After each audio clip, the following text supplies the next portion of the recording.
सो hello दोस्तों, welcome back to my new video. सबसे पहले डिस्क्लेमर देना चाहूँगा कि इस वीडियो को प्योरली एजुकेशनल पर्पस के लिए ही रिकॉर्ड कर रहा हूँ। मैं कोई भी बाई या सेल का रिकमेंडेशन इस वीडियो के माध्यम से मैं आप लोगों को नहीं दे रहा हूँ।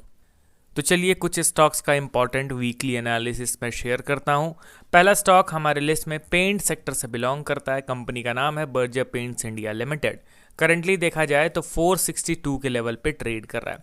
अब देखिए दोस्तों, ये भी एक समय पे काफ़ी ज़बरदस्त रिटर्न डिलीवर करके देता था अपने शेयर होल्डर्स को, एंड अभी पिछले कुछ साल से इसने लोगों को परेशान कर दिया है।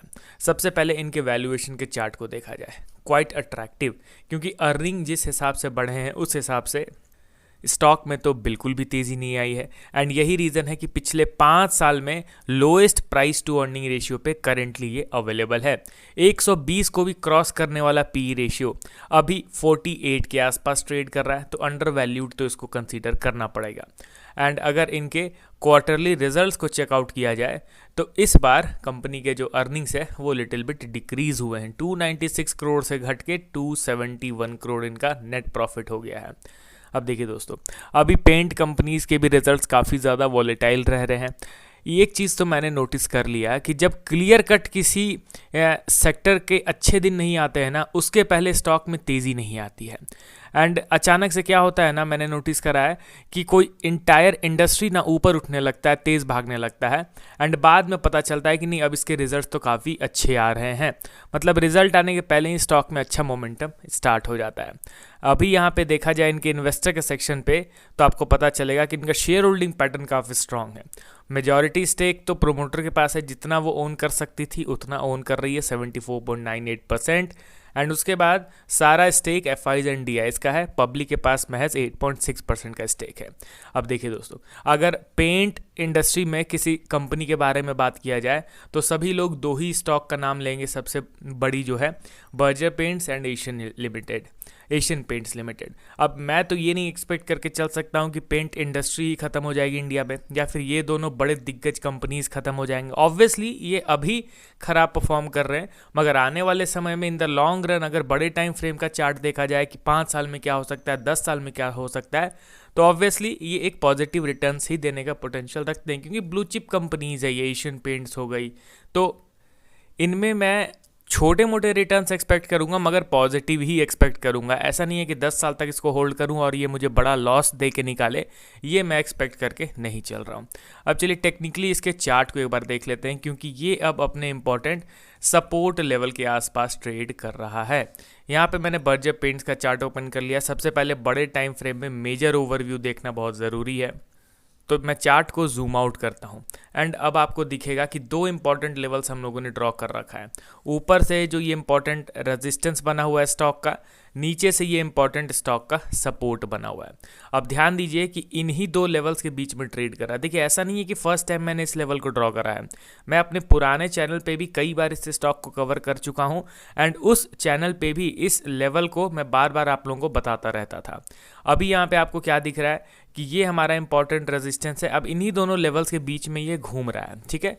यहाँ से कितना भी स्ट्रेंथ के साथ बाइंग हो जाए, मैं मैक्स टू मैक्स यही एक्सपेक्ट करूंगा कि स्टॉक इस रेजिस्टेंस के आसपास जाएगा। इस रेजिस्टेंस से कितना ही एग्रेसिव सेल ऑफ हो जाए, मैं मैक्स टू मैक्स इस सपोर्ट पे आने का इंतजार करूंगा। एंड जब इस सपोर्ट पे आ जाएगा, तब यहाँ पे फर्दर इनका प्राइस बिहेवियर का एनालिसिस करना होगा कि क्या अब इस सपोर्ट लेवल पे किस तरीके का प्राइस एक्शन बन रहा है। समझ रहे हो ना। अगर इन केस स्टॉक यहाँ से ऊपर की ओर मूव करता है, रेजिस्टेंस पे जाता है, तो रेजिस्टेंस पे किस तरीके का बिहेवियर हो रहा है वो एनालिसिस करना जरूरी है। उसके बाद ही फर्दर हम लोग ये अनुमान लगा पाएंगे कि फाइनली अब ये इस ट्रैप से निकलने वाला है या फिर नहीं। बर्जर पेंट्स को अगर देखा जाए तो ये इस पर्टिकुलर जोन के अंदर कब से ट्रेड कर रहा है, फ्रॉम 2022। जी हाँ दोस्तों, 2022 चला गया, 23, 24, 25 चला गया, यानी अप्रॉक्स 4 ईयर्स हो चुके हैं स्टॉक लंबे समय से कंसोलिडेट कर रहा है। होना भी चाहिए दोस्तों, क्योंकि जो स्टॉक ओवर स्ट्रेच होता है ना, एक समय आता है जब वो वीक हैंड्स को निकालता है। यहाँ पे आप अगर इस जोन के पहले के मोमेंटम को ट्रैक करोगे, तब आपको पता चलेगा कि किस हिसाब से ये 90 डिग्री में मूव कर रहा था। बिल्कुल भी कंसोलिडेशन नहीं दिखा कहीं, ना ही कहीं करेक्शन मिला देखने को। तो सारे स्टॉक का एक साइकिल होता है दोस्तों, एक नेचर होता है। हर बार इसी तरीके से ऊपर चला जाता रहे आने वाले 10 साल 20 साल तक, ऐसा तो होता नहीं है, कभी ना कभी तो एक्सट्रीम प्रॉफिट बुकिंग आएगा ही। अब यहाँ पे आप ध्यान से देखोगे तो स्टॉक करंटली इंपॉर्टेंट सपोर्ट पे ट्रेड कर रहा है, ठीक है। यहाँ पे थोड़ा न्यूट्रल रहेंगे एंड अगर इन केस यहाँ पे कुछ बुलिश बिहेवियर बना तो नो डाउट यहाँ पे एक्सपेक्ट किया जाएगा कि अब ये दोबारा बढ़ेगा ऊपर की ओर एंड अगर इसका फर्दर ब्रेकडाउन करे तब तो सिनेरियो नेगेटिव हो जाएगा, फिर और लोअर लेवल पे ये स्टॉक आता हुआ दिखाई दे सकता है। चलिए अब हम लोग बढ़ते हैं अगले स्टॉक की ओर हमारे लिस्ट में। अगला स्टॉक हमारे लिस्ट में है पॉलीकैब इंडिया लिमिटेड। अब देखिए इसका फर्दर फंडामेंटल ओवरव्यू तो मैं नहीं शेयर करूंगा, डायरेक्टली हम लोग टेक्निकल पार्ट को कवर करते हैं क्योंकि लगातार कवर करना जरूरी है, क्योंकि 4 दिन पहले मैंने इसको कवर किया, 10 दिन पहले मैंने इसको कवर किया, तो कंटिन्यूसली कवर करूंगा ना तो एक कॉन्सेप्ट आपको अच्छी तरीके से समझ में आएगा। अब पॉलीकैब इंडिया के स्टॉक को देखो तो ये एक इंपॉर्टेंट रेजिस्टेंस हम लोगों ने ऑलरेडी ड्रॉ कर रखा है, ठीक है। एंड इसी रेजिस्टेंस के पास स्टॉक करेंटली ट्रेड कर रहा है, ये चीज़ आपको ध्यान देना है। अभी के टाइम पे हम लोग को अपना पॉइंट ऑफ व्यू न्यूट्रल लेके चलना है एंड इस रेजिस्टेंस का ब्रेकआउट होते ही एक ज़बरदस्त चार्ट पैटर्न यहाँ पे एक्टिवेट हो जाएगा। कौन सा चार्ट पैटर्न? आप लोगों ने सही गेस करा है दोस्तों, inverse head and shoulder chart pattern. तो जब तक ये चार्ट पैटर्न एक्टिवेट नहीं हो जाता है, ये चार्ट पैटर्न का कोई इंपॉर्टेंस नहीं है दोस्तों, क्योंकि नेकलाइन के ब्रेकआउट के बाद ही ये पैटर्न वैलिड कंसीडर होगा, उसके पहले ये नॉर्मल स्टॉक का मूवमेंट है, समझ रहे हो ना। तो पॉलीकैब इंडिया में मैं पर्सनली अभी क्या कर रहा हूँ, क्लोजली वॉच कर रहा हूँ, ठीक है। एक वॉच लिस्ट मैंने क्रिएट किया है जिसमें मैं उन स्टॉक्स को ऐड करता हूँ जिनको डेली चेक करने की ज़रूरत रहती है एंड उस वॉच लिस्ट में मैंने अभी के टाइम पे पॉलीकैब को ऐड किया हुआ है क्योंकि ये ब्रेकआउट वाले सेटअप पे ट्रेड कर रहा है।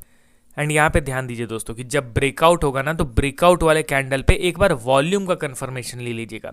आप लोग ये चीज़ नोटिस कर रहे होंगे कि मैं वॉल्यूम चार्ट को ओपन नहीं करता हूँ। देखिए वॉल्यूम चार्ट को मैं सिर्फ और सिर्फ ब्रेकआउट वाले समय ही चेक करता हूँ, क्योंकि देखिए जितना ज़्यादा चीज़ों पर रिलाई करेंगे ना तो उतना ही हम लोग कन्फ्यूज़ होते चले जाएंगे।